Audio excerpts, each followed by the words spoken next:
السلام علیکم ورحمۃ اللہ۔ پاکستان کے چیف آف آرمی سٹاف نے علماء مشائخ کو جمع کیا، جس میں علامہ محمد احمد لدھیانوی اور بھی کئی سارے اکابر موجود تھے، اور اسی ہی مجلس میں مولانا معاویہ اعظم طارق صاحب نے بھی شرکت کی۔ یہاں کیا باتیں ہوئیں، علماء نے کیا باتیں کیں اور آرمی چیف نے کیا باتیں کیں، یہ ساری صورتحال مولانا معاویہ اعظم طارق صاحب نے جھنگ میں ایک کنونشن میں خود بتائیں۔ بات کو ضرور اپنے ذہنوں میں بٹھائیے۔ ہم نے وہاں پر تمام علماء نے، جتنے مشائخ جن کو جنرل عاصم منیر صاحب نے بلایا تھا، انہوں نے وہاں ہم سب سے یہ کمٹمنٹ دی تھی کہ یہاں پر کی جانے والی گفتگو آپ اپنے حلقے کے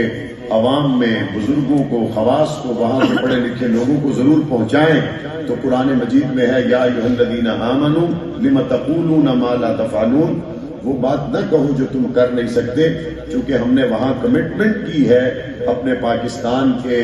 آرمی کے سربراہ سے کہ ہم یہ باتیں یہاں سے لے کر اپنی قوم تک، اپنی اسی کمٹمنٹ کے تحت مولانا نے جھنگ میں ایک کنونشن کے ذریعے عوام تک یہ باتیں پہنچائیں۔ اس کے بعد یہ بتایا گیا کہ آرمی چیف اور پاکستان کی طرف سے فلسطین کے مظلوم مسلمانوں کے لیے کیا کیا گیا۔ پاکستان کے چیف آف آرمی سٹاف نے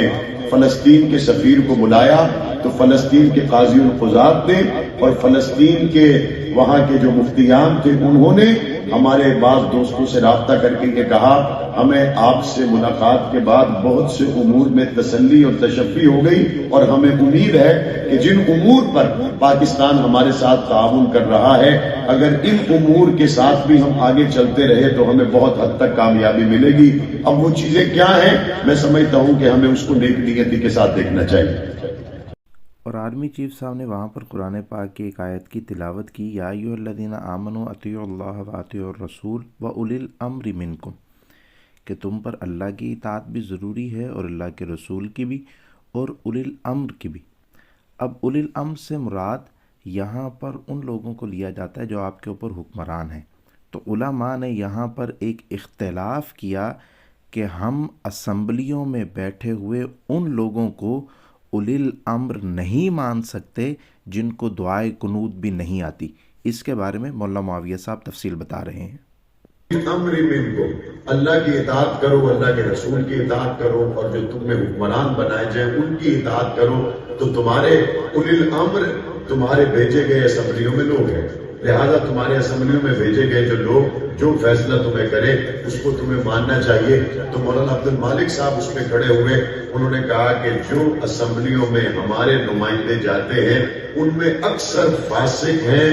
فاجر ہیں، کلمہ نہیں جانتے، نماز نہیں جانتے، دین کے بارے میں کچھ نہیں جانتے، لہذا جو فاسق و فاجر اسمبلیوں میں جانے والے لوگ ہیں ہم ان کو قطعاً اولی الامر ماننے کے لیے تیار نہیں، قطعاً ہم ان کی پیروی میں قرآن مجید کی اس آیت کریمہ کو سمجھنے کے لیے تیار نہیں۔ ہم نے آپ کی گفتگو سنی ہے، آپ قرآن مجید کے عالم ہیں، آپ کو اللہ تعالیٰ نے ایک سچی فکر عطا کی ہے، ہمارے اولی الامر قطعاً ہماری داخلہ اور خارجہ پالیسی بنانے والے لوگ نہیں، آپ قرآن مجید کا علم رکھتے ہیں، آپ اگر آگے چلیں گے تو ہم علماء آپ کے پیچھے آنے کے لیے تیار ہیں، لیکن اگر آپ ان لوگوں کو ہمارا اولی الامر کہیں جن کو دعائے قنوت نہیں آتی تو ان کو ہم اولی الامر ماننے کے لیے تیار نہیں۔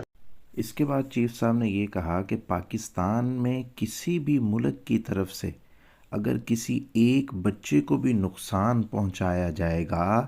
تو آرمی اس کے خلاف سخت ایکشن لے گی۔ اس پر مولانا معاویہ اعظم طارق صاحب نے ایک مشورہ دیا۔ ایک بچہ بھی شہید ہوگا اور اس میں کسی بھی ملک کا ہاتھ ہوگا تو قطعی طور پر ہم اپنے بچے کے خون کو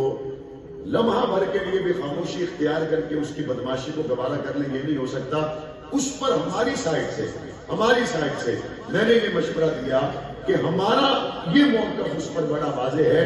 اگر پاکستان میں کوئی قتل ہوتا ہے، افغانستان کی سرزمین استعمال ہوتی ہے، جو موقف ہمیں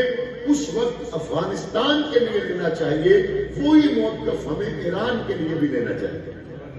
مدیر کے پاس سنا تھا کہ وہ حافظ قرآن ہے، لیکن اب آپ کی زبان سے ہم نے سنا ہے وہ حافظ قرآن بھی ہے اور قرآن کی ترجمے پر بھی اس کو علم ہے، احادیث پر بھی اس کو علم ہے، اور اس نے یہ کہا ہے کہ میں سب سے پہلے مسلمان ہوں، بعد میں پاکستانی ہوں۔ ہم اپنی سفر سرار کو آپ کی وساست سے یہ